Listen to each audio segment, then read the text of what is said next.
Welcome back to another episode of what we call Musky Basics. It's the educational side of our videos. We break things down. We're gonna have some videos that are gonna be mostly action, and we'll do some educational stuff in those videos. But then we also want to do just strictly educational videos. So in this episode, we're gonna talk about early season muskies because we're just starting to move. It's early June, but the water temperatures are gonna start to put us in those. The fish are gonna start to pattern out now, how they would for probably a couple months almost, I would assume. Well, absolutely. You know, early season's always transition time. We just got done. You got a beautiful tiger today, and I do a lot of different things early season because it is changing so much, Jeff. And in fact, you know, we're running live bait as long as I can in the spring, which a lot of guys don't. We talked about that a little bit. And then lure selection can be very critical, especially in early season, as well as location. These are all things you got to think about when you're looking for early season muskies. So when you talk about early summer muskies, what is the biggest factor when you come to lure selection? Are you looking at size or speed? You know, really the fish's attitude tells me what I need to do, and it changes from day to day. And you'll see that progression come. In fact, we've been watching it happen. I've been watching it happen this last week. I'm seeing these big fish get active and more active and more active each day. And when I start to see that, then I'm going into more straight retrieve baits, larger profile lures.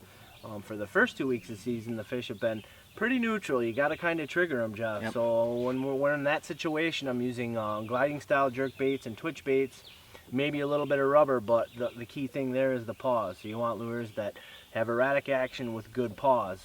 Once the fish get active and start moving and start chasing and start grabbing suckers, then I'm increasing the size profile of my lures and I'm going into more straight retrieve stuff.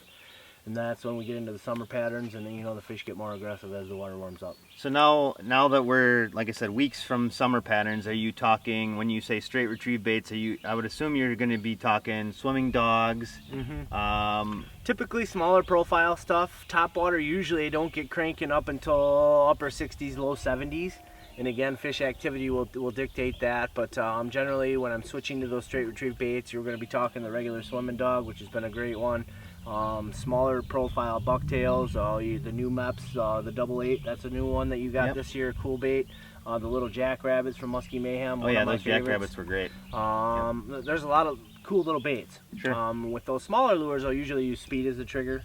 Obviously, with the gliders and the twitchers, you're using the pauses for the trigger. So when you're straight retrieving, typically speed is your deal, and then figure eights are always key on any bait that you're doing a straight retrieve with, because the fish will chase them and usually catch them right at the boat. Sure.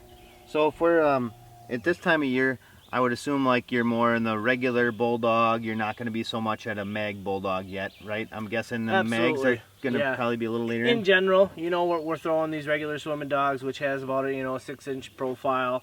Your regular bulldog, similar size. But again, if I'm having a day where I'm starting to see the fish get revved up a little bit more, sure, I may throw in the mag dogs, or a mag shallow dog in particular, because I'm typically focusing on shallower structure. So you want lures. Lures are tools, Jeff. You know that. You want baits that are going to work in the zones that you're fishing. And these baits will work in that shallow zone. Straight retrieve baits like the MEPs, the double blades, they're nice for keeping it up high, but also single blade bucktails will work good in the early season, and they do get overlooked a little bit as well. So Steve, I know that generally speaking, early summer, you're still concentrating on more of the shallow weeds and the shallow structure. At what point, is there a water temperature issue, or is there a time of year that you generally would start to switch to the break lines? Because and eventually these shallow fish are going to push out to the breaks. Then is it you check your electronics with bait fish? What triggers you to start going to the break lines? Lots of different factors, buddy. I wish it was that easy and there was one thing, but generally it's water temperature. Generally it's what I'm seeing as far as forage fish. I'm watching the food chain, so I'm looking for largemouth bass. I'm looking for schools of bluegill, perch, crappie. Where the food is, where the food chain is where the predators are going to be. And if all the food is still residing in shallow flats and shallow weeds in the warmer water, that's where the muskies generally are going to be, at least the ones that I want to be fishing for. Sure. So a lot of times, you know, that's what's going to tell me, is watching my graph, obviously, but also physically using my eyes to see what's going on in the water. And water temperature is a big dictator there too. You know, once you get up into that 70-degree range and plus 70s, getting up into the mid 70s, a lot of those forage fish will start to vacate the shallows and they start moving on onto the break lines and even the open water adjacent to weed lines, and that's when you start moving deeper and trying those different tactics. So one last question I guess I would have then is, some guys like to troll and obviously some guys like to cast. Is the early summer period typically a casting time for you, or do you spend any time trolling? You know, for me here in northern Wisconsin, it's primarily a casting and live bait deal for me. But that being said, that doesn't mean there isn't fish out in open water. You just can't do it all in a day, and there's certainly guys that target those fish in open water where trolling is key.